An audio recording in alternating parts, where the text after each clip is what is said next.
ઉપમિતિ ભવ પ્રપંચ કથા વાચના 3.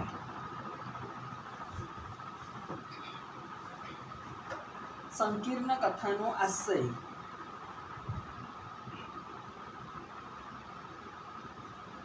કેટલાક આચાર્યો ધર્મ અર્થ કામ મિશ્ર સંકીર્ણ કથા આકર્ષણ કરનારી હોવાથી અને માર્ગ પર લઈ આવનારી હોવાથી તેને પણ સારી માને છે.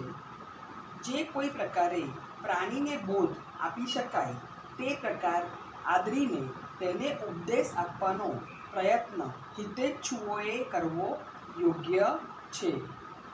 સંસાર રસિક મોહાસક્ત મુગ્ધ પ્રાણીઓના મનમાં શરૂઆતમાં ધર્મ જણાતો નથી, ઝળકતો નથી, તેના તરફ આકર્ષણ થતું નથી અને તેમ હોવાથી કામ અને અર્થ સંબંધી વાતો કરીને તેઓના મનનું આકર્ષણ કરી શકાય છે.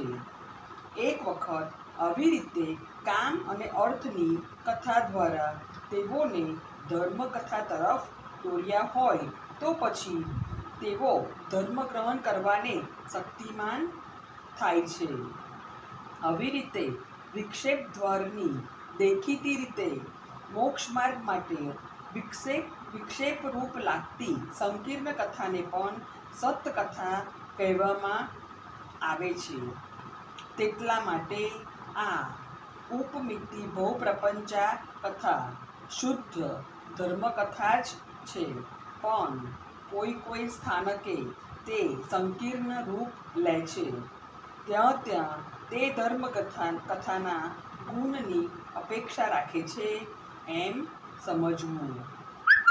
હવે ભાષા વિચારના. સંસ્કૃત અને પ્રાકૃત બંને ભાષાઓ પ્રાધાન્યને યોગ્ય છે. તેમાં પણ દુર્વિદગ્ધ ખોટી રીતે પોતાને વિદ્વાન માની બેઠેલા મનુષ્યોના હૃદયમાં સંસ્કૃત ભાષા તરફ વલણ વધારે હોય છે. પ્રાકૃત ભાષા જો કે બાળજીવોને સુંદર બોધ કરનારી અને કાનને સુંદર લાગે તેવી છે, છતાં દુર્વિદગ્ધ પ્રાણીઓને તે પ્રાકૃત તેવી લાગતી નથી. ઉપાય જો હાજર હોય તો સર્વના મનનું રંજન કરવું યોગ્ય છે. તેટલા માટે તેઓની ખાતર આ કથા સંસ્કૃત ભાષામાં રચવામાં આવી છે. અહીં સંસ્કૃત ભાષા વાપરવામાં આવી છે, પણ તે મોટા મોટા વાક્યો અને અપ્રસિદ્ધ અર્થથી અતિ ગૂઢ અર્થવાળી નથી. તેથી સર્વ પ્રાણીઓને ઉપયોગી થાય તેવી લોકપ્રિય છે. હેડિંગ: અંતરંગ કથા શરીર. કથા શરીર આ કથાના નામથી જ સંપાદિત કરવામાં આવ્યું છે. આ કથાનું નામ ઉપમિતિ ભવ પ્રપંચ કથા છે. તેનો એવો ભાવ છે કે કોઈ પ્રકારના બહાનાથી આ સંસાર એટલે કે ભવનો વિસ્તાર એટલે કે પ્રપંચ બતાવવો, એટલે કે કોઈ હકીકત દ્વારા આ સંસારનો વિસ્તાર કેવો છે, કેમ થાય છે અને કેવી રીતે થાય છે તેનું ઉપમાન તોલન થઈ શકે તેવી સર્વ હકીકત શ્રોતા સમક્ષ રજૂ કરવી. આ સંસારનો પ્રપંચ વિસ્તાર જો કે દરરોજના અનુભવનો વિષય છે. સર્વ પ્રાણીઓ તેને અનુભવે છે તો પણ જાણે તે પરોક્ષ હોય, જાણે તેની સાથે પોતાનો કંઈ સંબંધ ન હોય તેમ લાગે છે અને તેટલા માટે તેના પર વિસ્તારથી વર્ણન કરવાની અને તેના સંબંધમાં વ્યાખ્યાન કરવાની જરૂર લાગે છે. કોઈ પણ પ્રકારની ભ્રાંતિ કે ગેરસમજૂતી ન થાય અને યાદશક્તિ સ્મૃતિરૂપ બીજું તાજું રહે તેટલા માટે આ કથાના નામનો અર્થ વિચારી હવે આ કથાના વિષયો પર ટૂંકમાં વિવેચન પ્રસ્તાવના રૂપે કરું છું. આ કથા બે પ્રકારની છે, અંતરંગ અને બહિરંગ. આ બે પ્રકારમાંથી અંતરંગ કથા શરીર શું છે તે પ્રથમ કહું છું. આ કથાના 8 પ્રસ્તાવો એટલે કે વિભાગો સ્પષ્ટ રીતે પાડવામાં આવશે. તે પ્રત્યેકમાં જે હકીકત કહેવામાં આવશે તેનો સાર આ પ્રમાણે છે, તે ધ્યાનમાં રાખશો.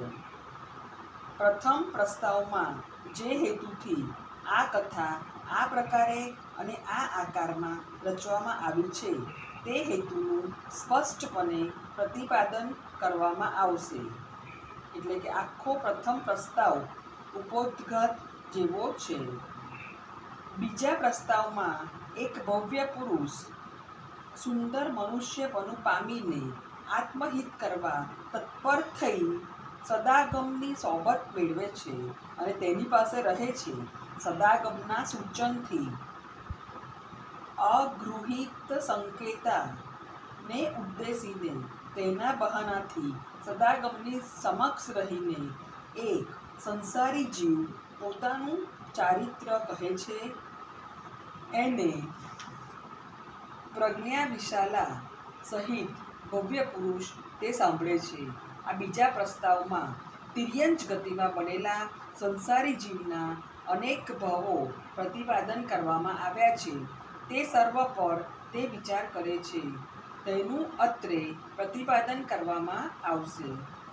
ત્રીજા પ્રસ્તાવમાં હિંસા અને ક્રોધને વશ થવાથી જે સ્પર્શેન્દ્રિયમાં મુગ્ધ થવાથી અનેક દુઃખો પ્રાપ્ત થવાને કારણે અત્યંત પીડા પામવાથી સંસારી જીવ મનુષ્ય જન્મથી ભ્રષ્ટ થઈ જાય છે તે સર્વ હકીકત સંસારી જીવનના મુખથી જ નિવેદન કરવામાં આવશે. અહીં પ્રથમ અવ્રત હિંસા, પ્રથમ કસાય ક્રોધ અને 5 ઇન્દ્રિયમાંથી પ્રથમ ઇન્દ્રિય સ્પર્શ ઇન્દ્રિય પર સ્પષ્ટ વિવેચન થશે અને તેનો વિસ્તાર બતાવવામાં આવશે. ચોથા પ્રસ્તાવમાં માન, જીહા ઇન્દ્રિય અને અસત્યમાં આસક્ત થઈ સંસારી જીવ દુઃખથી કેવી પીડા પામે છે અને અનેક દુઃખોમાં ડૂબેલો તે અપાર અનંત સંસારમાં કેવી રીતે વારંવાર રખડે છે તે સર્વ બતાવવામાં આવશે.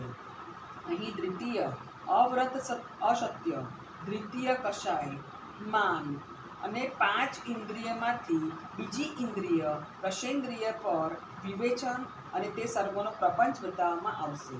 પાંચમા પ્રસ્તાવમાં ચોરી, માયા તથા ઘ્રાણેન્દ્રિયનો નાસિકાનો વિપાક સંસારી જીવ વિસ્તારથી કહેશે. અહીં ત્રીજો અવ્રત સ્થેય, ત્રીજા કસાય માયા અને 5 ઇન્દ્રિયમાંથી ત્રીજી નાસિકા ઇન્દ્રિય પર વિવેચન થશે. તે સર્વોનો વિસ્તાર બતાવવામાં આવશે.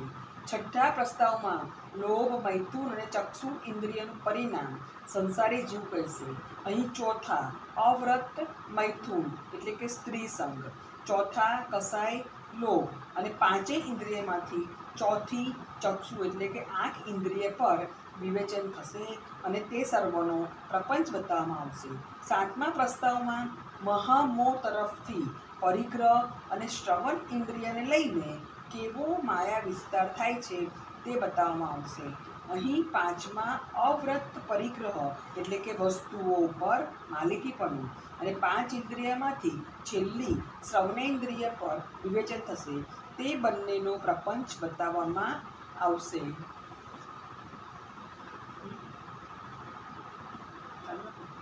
આ પ્રમાણે